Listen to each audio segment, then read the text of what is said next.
In my first video on The Sopranos and the law, I introduced the RICO Act, and I talked about its various elements, along with some defenses to RICO charges. Today, I want to talk about this question. What if the feds had indicted Tony Soprano? Major RICO against Tony Soprano? Those things take years to build. And as a reminder, this is just a hypothetical. By The Sopranos series finale, Tony's attorney, Neil Mink, thinks he has about an 80 to 90% chance of being indicted. Is this it? Not because of RICO. Is he your brother? No, the RICO statutes. Oh, of course, right. Briefly, let's review the elements of a RICO charge. An alleged offender may be charged under RICO if the individual violates at least 2 of 35 different RICO predicates, statutes essentially, within 10 years, and the violations are linked to a criminal enterprise. But why now? Oh no, God damn it. Carlo, he's going to testify. So why Carlo? Well, we find out in the season finale that Carlo's son was picked up for drug dealing. And then when Carlo fails to show up for a meeting with Polly at the Bing, the suspicions are really raised. Let's hope that fucking day never comes, right? You there? His kid, the imbecile, Jason, He got picked up yesterday, Patsy told me. for selling ecstasy. I would have taken ecstasy, but I didn't. Tony, of course, is worried, and then becomes even more worried after he talks to Neil Mink, his attorney, who confirms for him that someone is in fact testifying for the grand jury.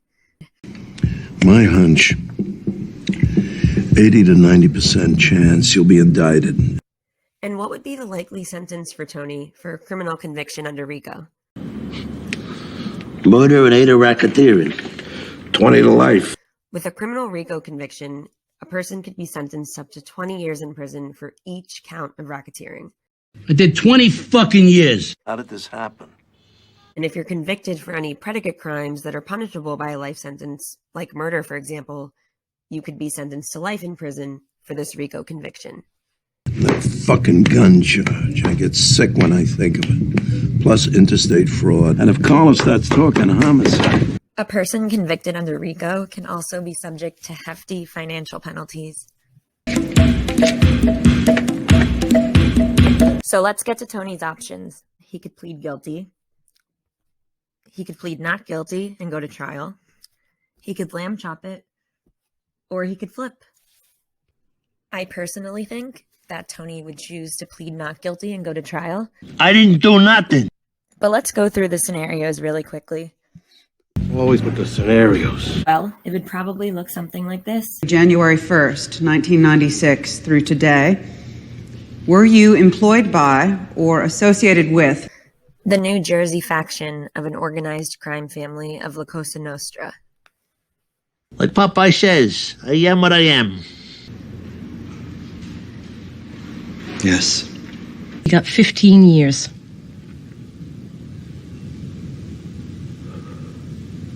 I think for your husband to turn himself in, read this book, and reflect on his crimes every day for 7 years in his cell, then he might be redeemed. The answer is no. I can't really picture Tony sitting in a cell for 7 years, and I really can't picture him sitting in a cell for 15 years.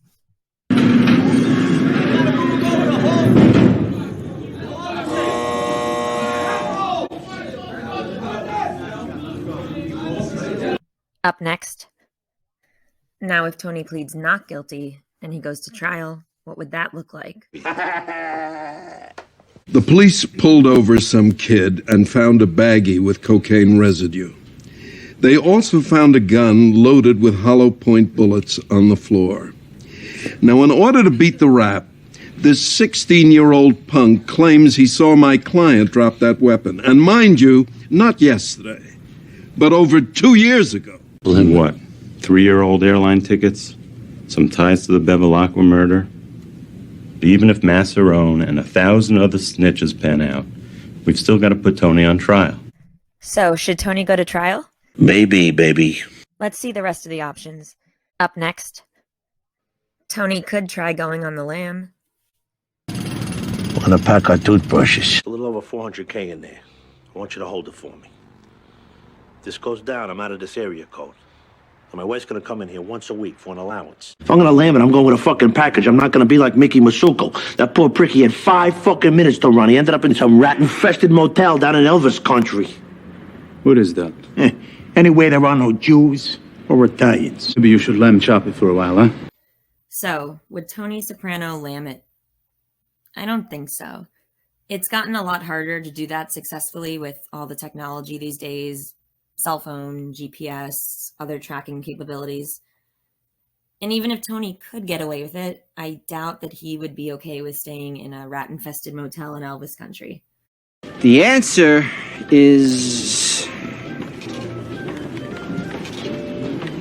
No. But let's be honest, I don't think Tony would enjoy lambing it anywhere. Even if it weren't Elvis country. It could be the Fontainebleau, all-inclusive resort, and he'd still get bored. And he'd be anxious that everyone's after him. Up next, finally, the fourth option is flip. It's my obligation to raise the idea again of cooperating. Flip? We're offering your husband full immunity from prosecution in return for any testimony that he might give us. We'll relocate you and your family. You'll be completely safe, all of you. Could Tony cooperate with the government to get a reduced sentence or even possibly immunity and go into the witness protection program with his family? And here lies one of the sucky things about being boss. You're kind of one of the most important targets. There are not many people to give up, especially by this point when so many top guys have gone to the can and or the embalming table at Cosarelli's. But what about that 5K Agent Harris mentioned? Just to be clear, this is the 5K where you don't run. In order to get a 5K motion, a defendant must agree to cooperate with the prosecutor and provide significant and honest information that may help with the prosecution of others. The reason I called is those 2 Arabs I turned you on to when I happen to remember my nephew mentioned the bank where they had an account. Could that help somehow? The answer is... No. So as I briefly mentioned before, in order to get a 5K motion, a defendant must agree to cooperate with the prosecutor and provide significant and honest information that may help with the prosecution of others. And for all intents and purposes, Tony could have just been pulling this out of his ass. Or maybe he wasn't. I guess we'll see.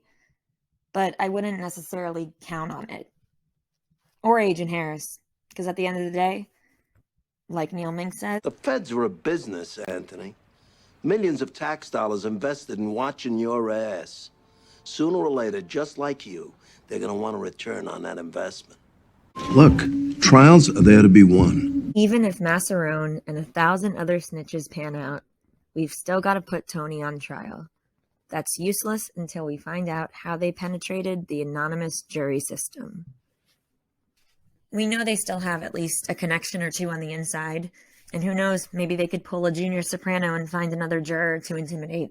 Maybe, baby. But a killer who orders up murder, like you and I order up coffee. So, what do you think? Would Tony plead guilty, like Johnny Sack? Would he plead not guilty and go to trial, like Uncle June? Would he lam it?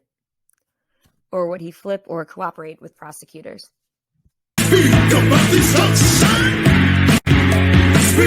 And stay tuned for the next edition of Sopranos Legal Blueprint.